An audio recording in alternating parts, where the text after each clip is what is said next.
175 people. Be on.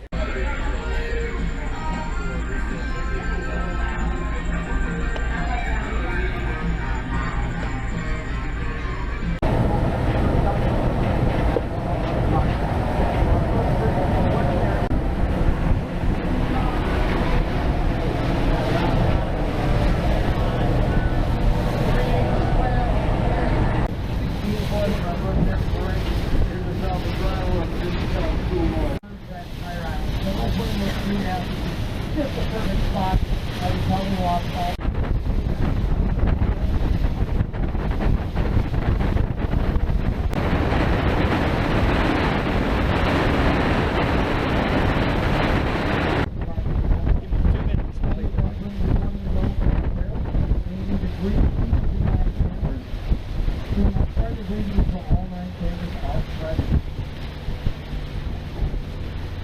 Now, if you're on the bow, we don't appreciate taking our first mate, Captain Ryan.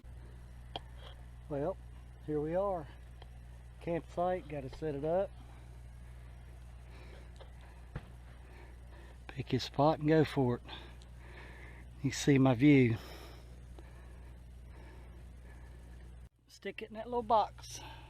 Okay, well I didn't. I stuck it here. I'll take it back out there to the box. Well, we got it.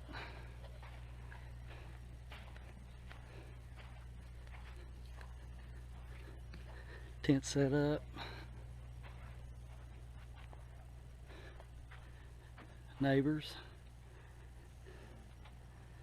We're gonna go jump in the water. It's hot.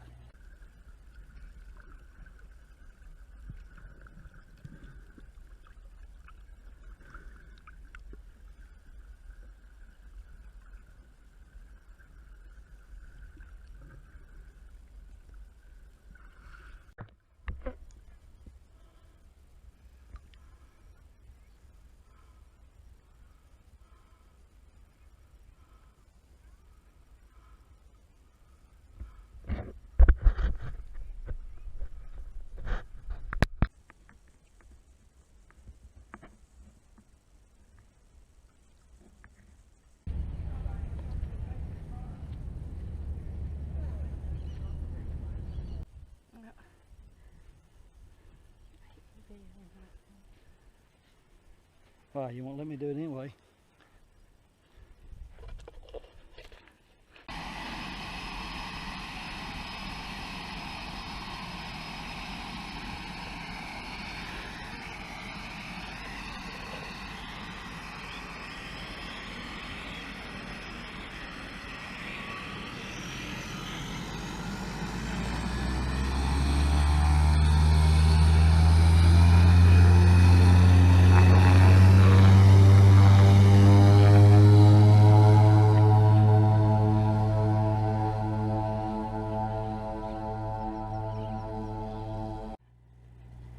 We're expecting to get some Cubans to come in this evening.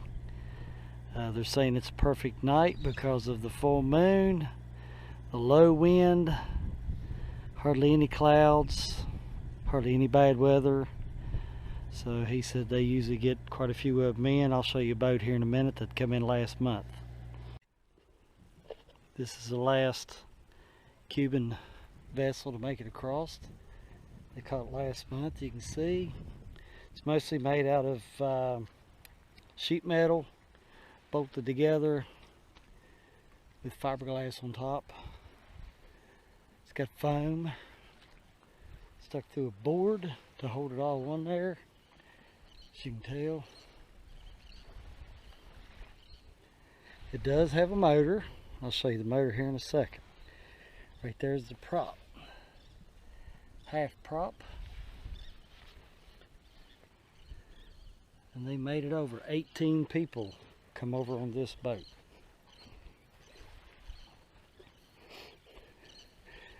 This is what they had to go through. There's the motor. Right now he's trying to get the oil soaked up so they can pump the water out, as you can tell. This is where everybody come in at.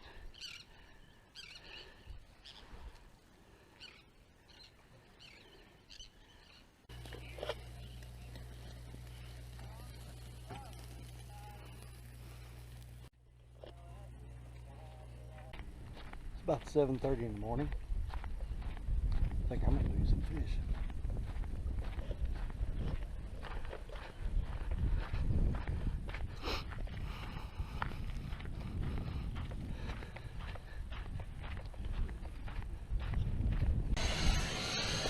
Here comes the visitors. Time is now 8:35. The other one should be here somewhere around 10:15, I believe, 10:30.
When you first come into dry Tortugas, Fort Jefferson,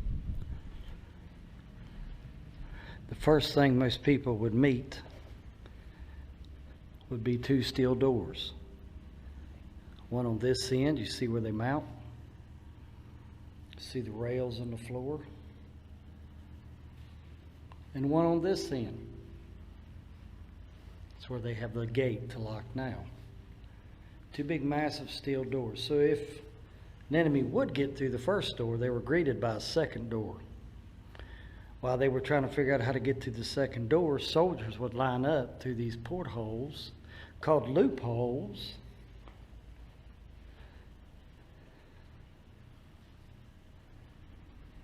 And they would shoot them.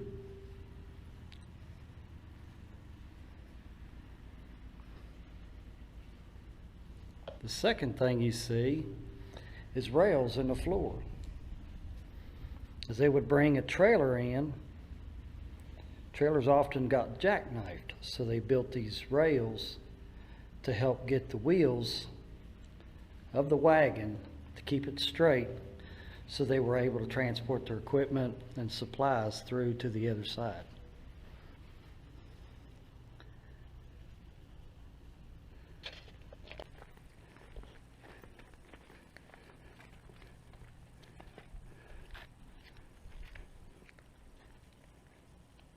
How did they get water here at Dry Tortugas? The rain would fall outside, go down through sand and coral, down to a drain pipe. From that drain pipe, drained on down to a filter. Then the filter goes into the cistern. Then they had the access there. This is the drain pipe that comes down. The filter would sit here. Down into the cistern. And you would have the pumps that sit right here. Enormous guns that they had sit on pivot rails. As you can see, they're all through here.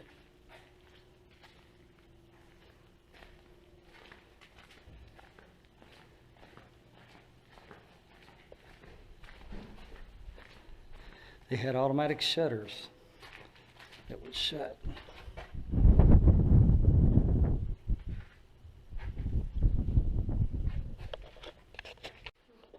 In case if somebody got past the moat wall, you had shots from the side that you can make sure that you got people.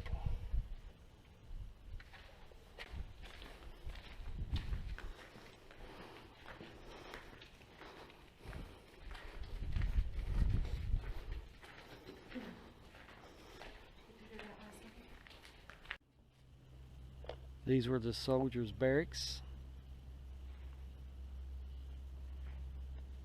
It looked to be pretty tall, really. 2 or 3 stories. These clumps were kitchens. Everywhere that you see one of these spots was a kitchen.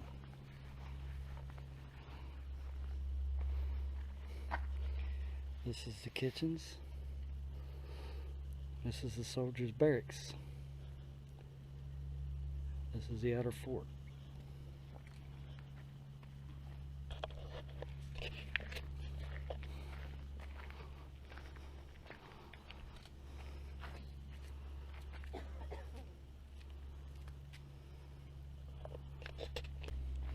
Stairs going up.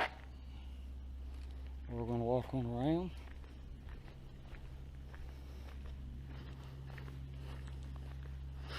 Here you have another boat the Cubans come in on. They've got this one waiting to take it back, and then they've got the one that's on the front that just came in a month ago. See the engine that they put on it?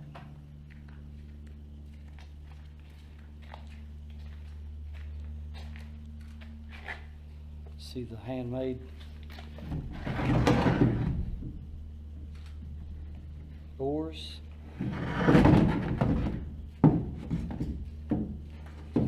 Now on this corner you see the detached magazine.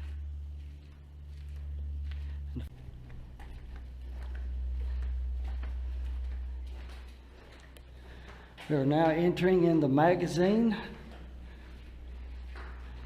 This is where they keep things stored.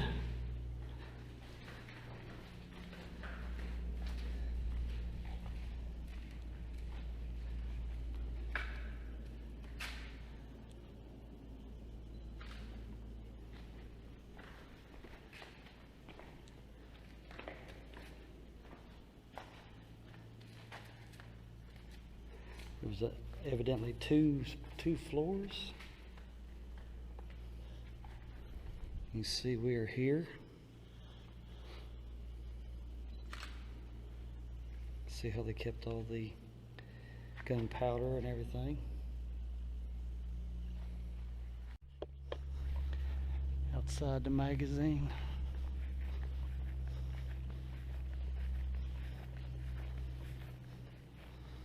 This place is just enormous.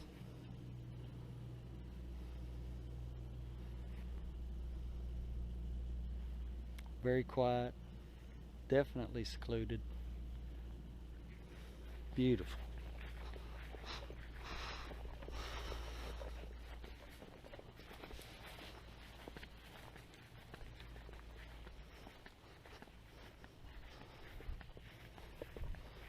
See the cannon up on top.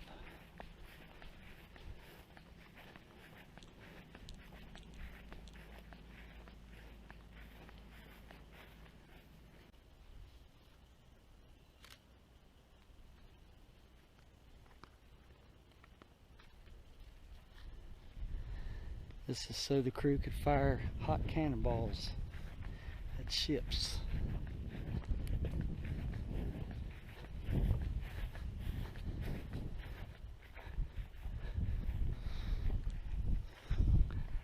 They'd put the cannonballs through there, they would roll down and pile up.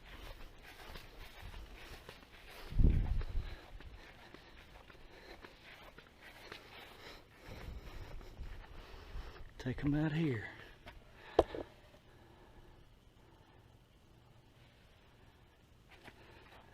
It's my fist. That's how big a cannonball is.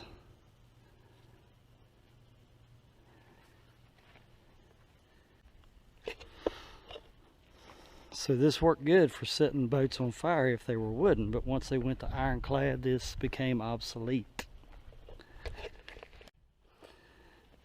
This you see the officers' quarters.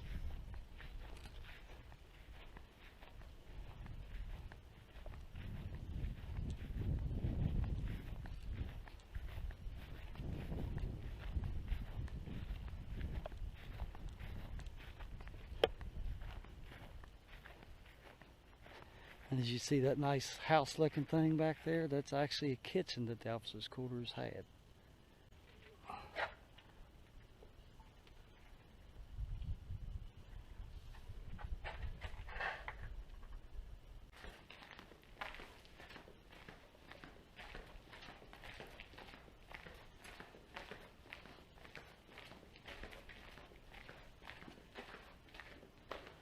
Guns everywhere.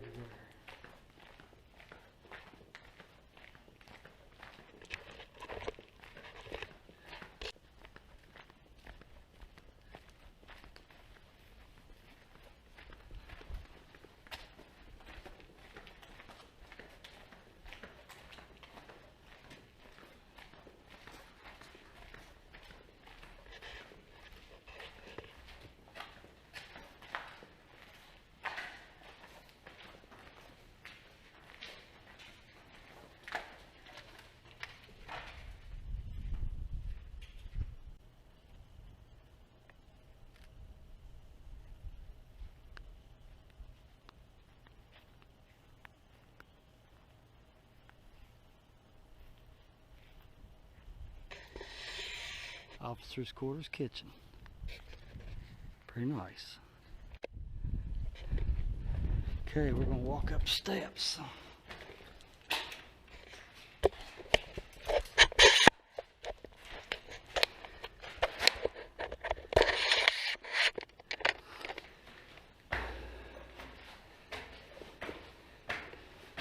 Spiral staircase.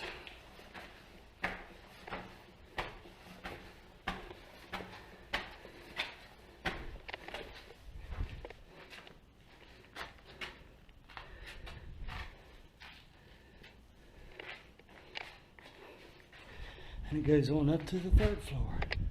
But right now, we're going to walk out here. There are no rails.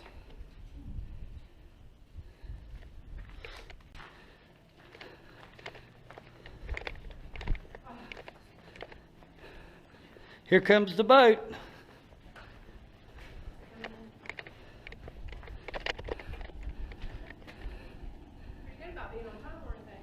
Yep. There's the moat, and there's the boat. This is the chapel. There are no gun embrasures here.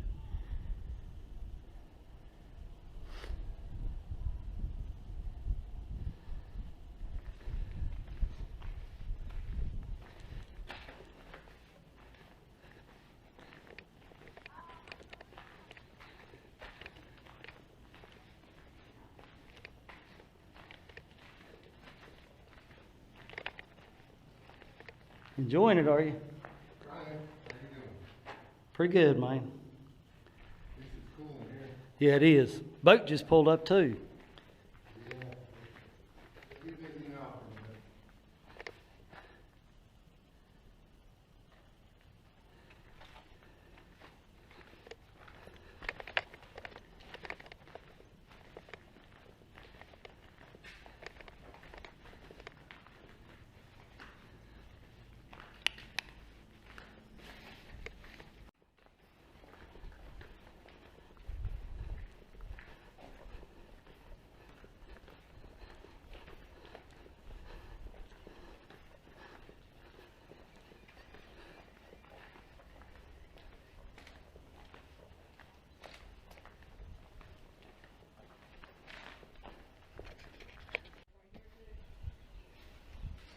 This was the fill that they used to fill these in for the gun turn set.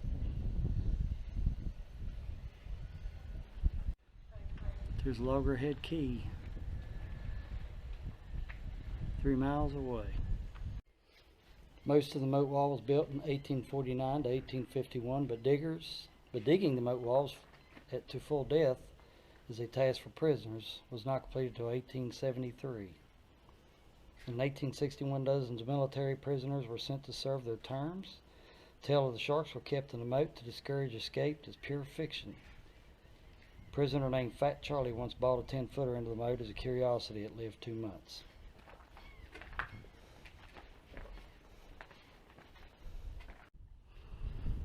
This is the North Coaling Ruins.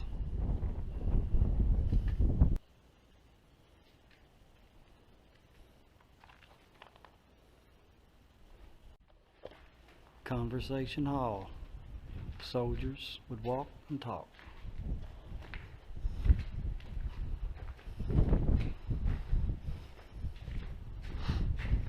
Hospital.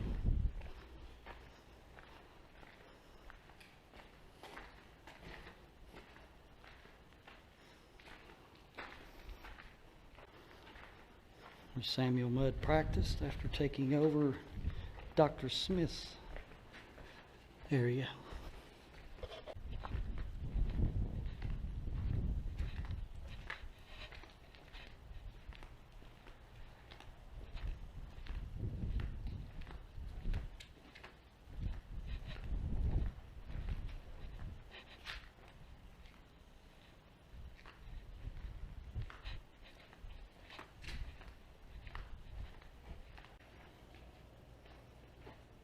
This is what.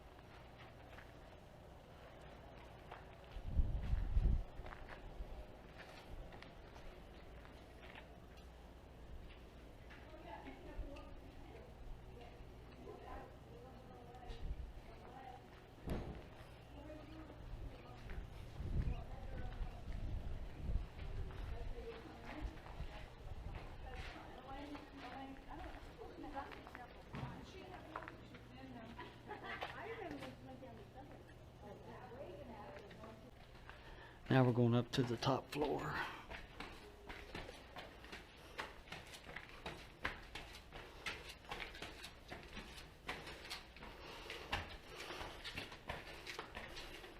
Look at these little bricks. I'd say they're just turned sideways. Yeah.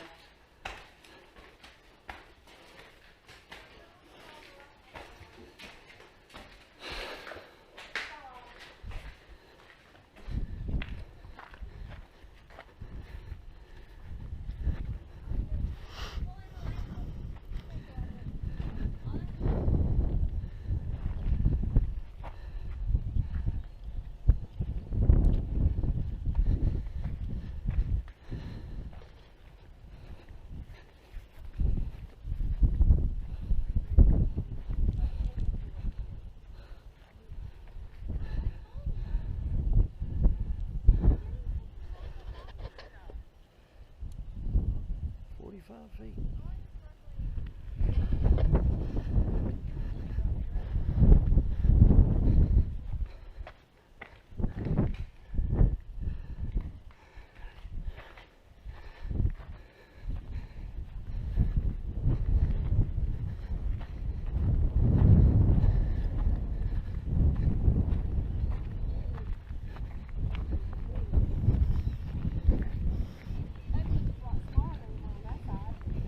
Huh? That beach over there. This beach over here. What about it?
Give me about 10 seconds.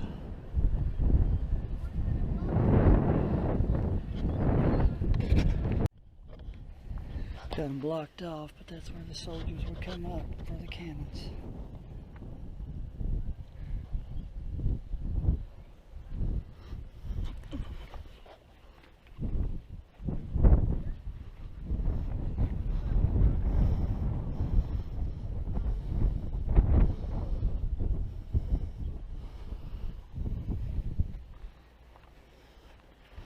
There'd be one here, there'd be one here, and there'd be one here.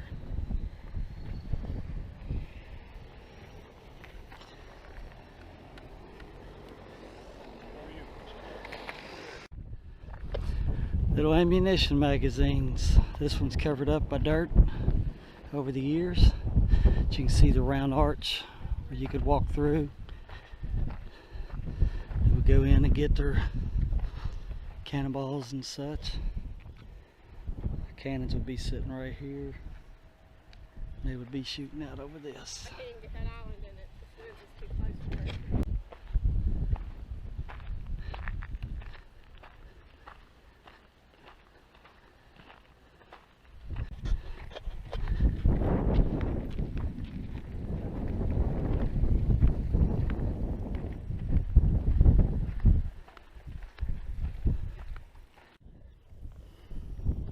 Complete gun,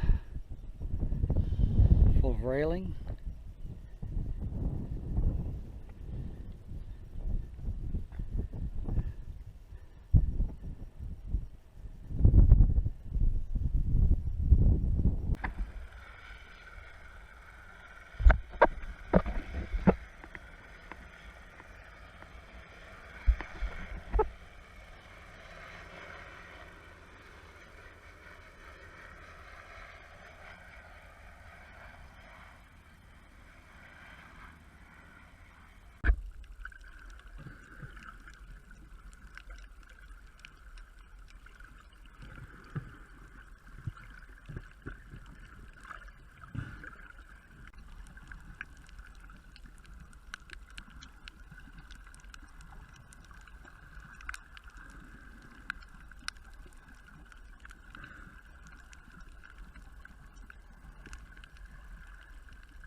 Here we are again, full moon.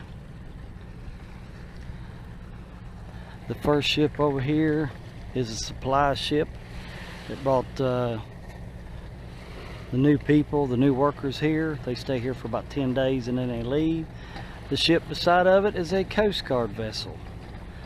They've got different boats stationed out into the water, and they're watching for Cubans. This is the second day we've been on alert for it. All they gotta do is get their feet on shore and they're free.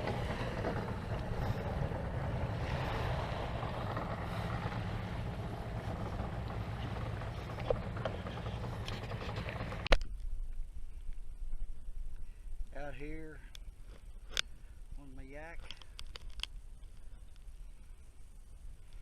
as you can tell, Tina's missing.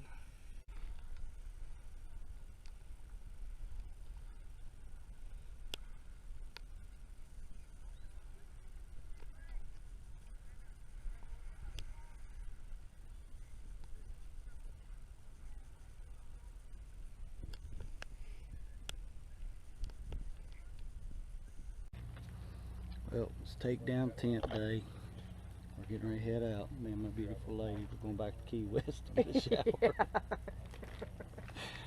Try to clean up a little bit. We need a shower. But Please don't breathe on me.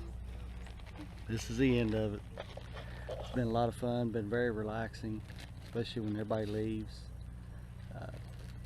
Snorkeling's been pretty good. Air through this little hole, even though we're shaded, sucks. So I highly recommend, if you come, get out there where you get some air. I can wait for the little Cuban to show up. Yep, we're still waiting for the Cubans, so that's fun.